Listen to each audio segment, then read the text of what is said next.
Eu vou começar esse vídeo já com um questionamento. Aquilo que você mais curte fotografar é o que paga os teus boletos? Ou você vive aquele drama tão comum entre os fotógrafos que é: eu amo fotografar tal coisa, mas isso não vende, não dá dinheiro. Por isso eu tenho que fotografar em tal área, porque é nessa área que eu pago as contas. Se você também se identificou com isso, talvez até já saiba que você não é o único a passar por isso. E aliás, não tem nada de errado nisso. E esse drama fotográfico não é algo de hoje.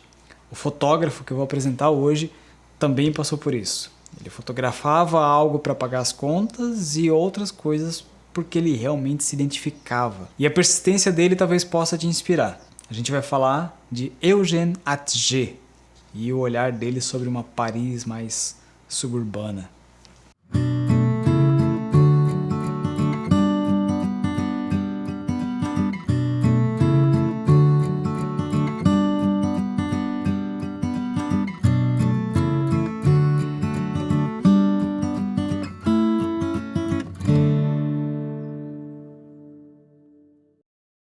Além de apresentar alguns pensadores da fotografia, vez ou outra eu também vou apresentar e vou falar de alguns fotógrafos e fotógrafas que são importantes referências para o desenvolvimento da fotografia. A ideia é apresentar fotógrafos que de alguma forma se destacaram no seu período e que até hoje são lembrados, ou até mesmo profissionais que estão em atuação hoje, né?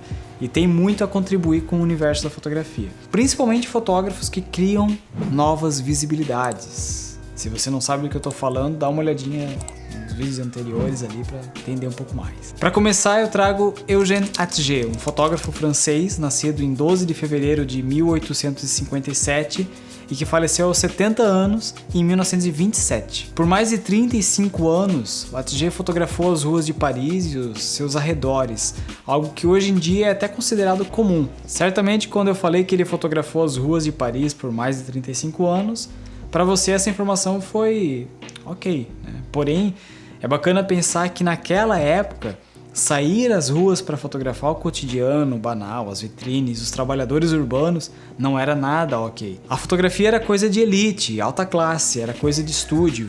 Ou então, se tinha alguém fotografando na rua, era mais comum que fosse para fotografar algum prédio do governo, uma obra, uma visão mais privilegiada da cidade, geralmente encomendada pelo governo ou interesse da alta classe mesmo. Mas não era isso que o Atget fazia quando ele saía para fotografar nas ruas. Como eu disse, o foco dele estava no cotidiano. Até mesmo, algo bastante presente nas suas fotos, no vazio das ruas, na madrugada parisiense, buscando apresentar uma cidade pouco conhecida, considerando que a visão que se tinha de Paris naquele período, que é considerado o auge da cidade, era de um lugar agitado, movimentado. E sabe como que o Atget iniciou na fotografia?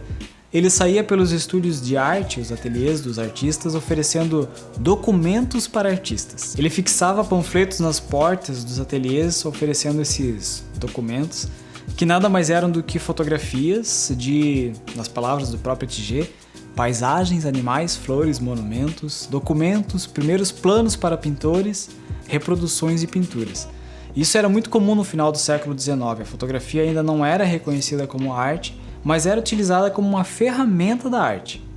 Muitos pioneiros utilizavam fotografias como referências para suas pinturas, inclusive fotografias de pessoas, pois era muito mais barato comprar uma série de fotografias de pessoas que posavam já com esse propósito para um fotógrafo, do que ficar contratando os modelos cada vez que você ia fazer uma pintura. Se era melhor ou pior, aí é outra discussão, né? Mas era um hábito comum naquela época. Então ele começou com essas fotografias, ou melhor, esses documentos, que provavelmente era o que pagava as suas contas, e paralelamente ele começou a fazer as suas fotografias de rua, talvez o que lhe dava até mais prazer, mas não pagava as contas.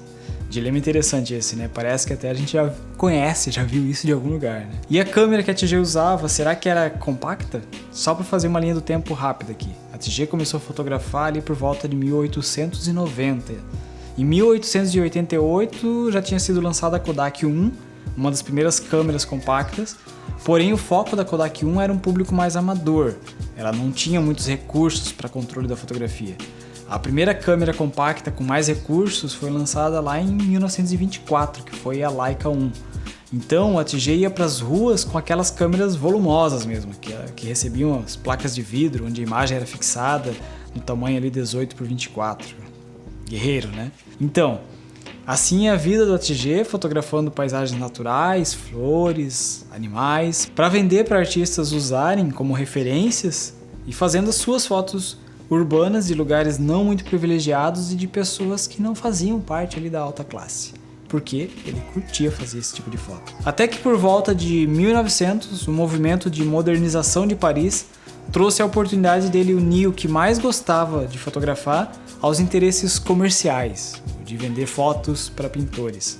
O movimento de modernização de Paris tinha como objetivo mudar a aparência dos bairros que ainda possuíam aspectos medievais, destruindo construções, abrindo avenidas, e aquela paisagem que era comum para muitos ia desaparecer. Os pintores não teriam mais aquelas vielas, aquela arquitetura disponível ali a qualquer hora para ser pintada. E foi então que o ATG partiu para fotografar esses bairros que seriam modificados, criando um grande acervo para os pintores. No cartão de visita dele, nessa época, estava escrito: Eugène Attiger, criador e fornecedor de uma coleção de vistas fotográficas da velha Paris. Tudo que ele queria, né? Tudo que todo fotógrafo mais quer, né? Ganhar dinheiro fotografando aquilo que mais ama fotografar. E a fotografia dele era realmente incrível. Sem dúvida, o sucesso dele em fotografar a velha Paris não se deu apenas pelo fato de estar na hora certa, no lugar certo, fazendo a coisa certa. As composições dele eram muito bem elaboradas, ele trabalhava a luz de uma maneira que realmente se destacava, principalmente para os padrões daquele período. Tanto que as fotos dele vão fazer ainda mais sucesso 2 décadas depois entre os surrealistas. Bacana, né? Eu escolhi trazer o Eugène Attiger como primeira referência, primeiro pelo exemplo de que se você curte fotografar algo que ainda não é aquilo que paga os teus boletos, persista, não deixe de fazer o que mais te inspira na fotografia. Uma hora isso pode virar uma exposição, um livro, pode ser que o governo queira destruir isso que você gosta de fotografar e as tuas fotos passem a valer muito dinheiro, ou pode ser que você nunca venda elas também, mas não é por isso que elas não têm valor. Se elas te fazem amadurecer na fotografia, se fazendo essas fotos que você faz porque ama, você aprende mais sobre a luz, sobre algum fator técnico, te faz aprimorar a tua composição, isso vai refletir em todo o teu trabalho, sem dúvidas. E o segundo motivo pelo qual eu escolhi apresentar o Attiger foi pelo exemplo de sensibilidade. Ele foi sensível à cidade dele, antes mesmo do movimento de modernização, ele já estava fotografando as ruas, as pessoas que trabalhavam pelas ruas, a arquitetura mais tradicional, e se ainda hoje as fotos dele se destacam, é porque ele teve capacidade de dialogar com quem estava à sua volta, com os ambulantes, os engraxates, os músicos, com a paisagem em si. Isso é fotografia dialógica, lembra? Se você não sabe do que eu estou falando, confere também o vídeo aí sobre esse tema. O Attiger saiu do padrão, ele criou uma nova visibilidade sobre Paris e sobre a própria fotografia. Mesmo tendo que fazer mais do mesmo para ganhar dinheiro, ele não deixou de lado aquilo que dava prazer para ele na fotografia. Ele não ficou preso ao que era comum, ao que era modinha. E então, o que você achou do trabalho do Eugène Attiger? Você já conhecia? Se identificou com algo aí na trajetória dele? Escreve aí nos comentários a tua opinião sobre o trabalho dele e se você se identificou com algo. Se você ainda não conhecia e quer conhecer um pouco mais, eu vou deixar um link do site do MoMA, Museu de Arte Moderna de Nova York, onde tem quase 3.000 fotos dele, e é bem interessante ver os trabalhos mais comerciais, aqueles documentos para os artistas, e aquilo que é a própria arte dele. E essa diferenciação é bem perceptível quando a gente olha todo esse acervo dele. Também é bem legal procurar livros dele, tem bastante livros fotográficos com a obra do Attiger. Esse é um deles, Eugène Attiger Paris, traz mapas de Paris, situando onde que as fotos foram feitas. Realmente vale a pena ter materiais como esse para observar com calma, com a qualidade de impressão legal também, né? Ver a fotografia impressa, tu sabe do que eu tô falando, né? Ver a fotografia impressa é outra coisa, né? Ver ela numa tela de computador, de celular, não chega nem perto. Então compensa mesmo ter livros dos fotógrafos que você tem como referência, né? Vale bastante a pena ter esse material para folhear e ver com calma. E aí, você tem algum fotógrafo favorito, alguma referência que é a tua grande inspiração? Deixa aí nos comentários também, quem sabe ele ou ela possa estar aí nos próximos vídeos. Espero que você tenha gostado do conteúdo desse vídeo e se gostou, compartilhe com teus colegas que também amam fotografia. A tua curtida no vídeo também é muito importante para que o YouTube entenda esse vídeo como relevante e apresente ele para mais pessoas.